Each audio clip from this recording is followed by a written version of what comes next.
সুদীর্ঘ ১৮ বছর পর জনাব তারেক রহমান সপরিবারে দেশে ফিরেছেন। প্রিয় জন্মভূমিতে আপনাকে স্বাগতম।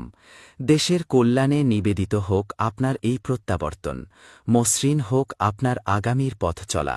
সুদীর্ঘ ১৮টি বছর, এটা কেবল ক্যালেন্ডারের পাতায় লেখা একটি সংখ্যা নয়। এ সময়ের প্রতিটি দিন ছিল অপেক্ষার, প্রতিটি রাত ছিল নিঃশব্দ দীর্ঘশ্বাসের, আর প্রতিটি সকাল ছিল নতুন করে আশায় বাঁচার চেষ্টা। প্রবাসের মাটিতে কাটানো এই দীর্ঘ সময় জুড়ে হৃদয়ের গভীরে গেঁথে ছিল দেশের স্মৃতি, মায়ের ভাষা, মানুষের হাসি কান্না, সবুজ বাংলার আকাশ বাতাস। দূরে থেকেও মন পড়ে থাকত এই ভূখণ্ডেই। আজ সেই প্রতীক্ষার অবসান ঘটেছে। দীর্ঘ নির্বাসনের পর প্রিয় জন্মভূমিতে আপনার পদার্পণ যেন ইতিহাসের এক গভীর আবেগঘন অধ্যায়। এই ফিরে আসা শুধু ভৌগোলিক দূরত্ব ঘোচানোর বিষয় নয়, এটি আত্মার সঙ্গে মাটির পুনর্মিলন, স্মৃতির সঙ্গে বাস্তবতার মিলন। যে ভূমি আপনাকে পরিচয় দিয়েছে, সাহস শিখিয়েছে, সংগ্রামের পথে হাঁটতে শিখিয়েছে, সেই ভূমিই আজ আপনাকে আবার বুকে টেনে নিচ্ছে।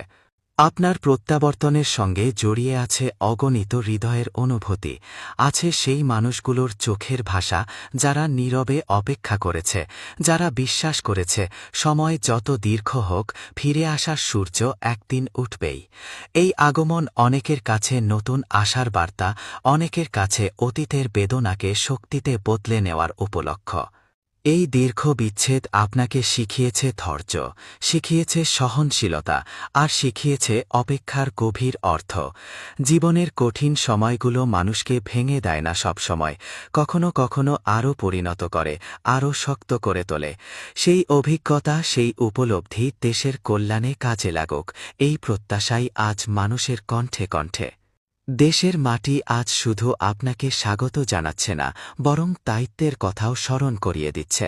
এই মাটি ত্যাগ দেখেছে, সংগ্রাম দেখেছে, আর বহু স্বপ্নের জন্ম দিয়েছে।